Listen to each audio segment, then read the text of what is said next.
في قناتي حياتنا في الارياف مع ام يوسف. بنجمع بقى يا حبايبي البتنجان اهو. بصوا يا حبايبي، ادي البتنجانه. نعمل محشي النهارده، حاجه صبحه كده من الغيط. بصوا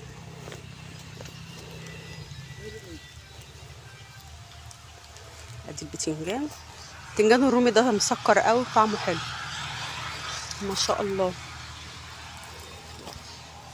الشوية اللي طلعوا لنا بقى دول نحشيهم. نشوف الفاكهة.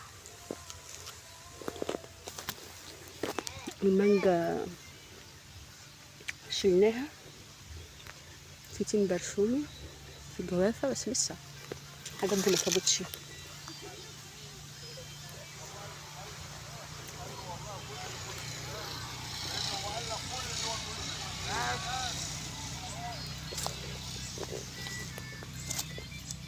كفاية علينا دول النهارده.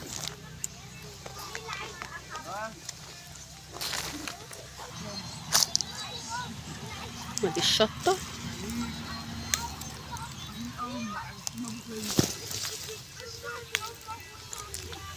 حاجة الصبح كده من الغيط يا ولاد بتبقى حلوة.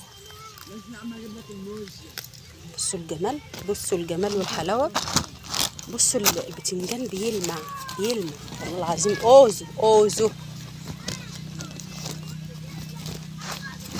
بصوا الصباع زينب اهو. بسم الله ما شاء الله. ورتيل اهي، رتيل بتاخد جولة.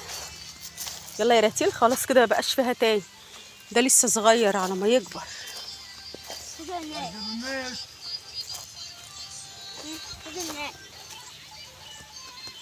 الشجرة دي فيها شطة كتير، اللي في الأول دي قطعيها يلا بالراحة كده. كبيرة بس شطورة. لا بصوا بقى، في بتنجانة يا جماعة احنا ما شفناهاش اهي. أنا لمحتها اهي. نسيب دي ليه بقى؟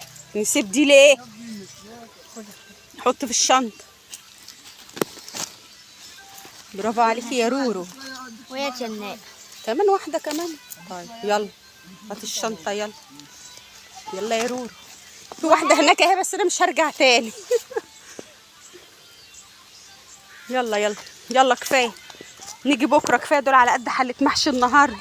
الكوسة لسه ما طلعتش. الكوسة اهي حبايبي، الشجرة اهي ولسه ما طرحتش. خلاص يا رتيل كفاية. هات الشنطة يلا واطلع.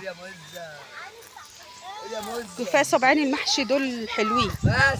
حلة محشي اهي وحشة؟ الحمد لله رضا. يلا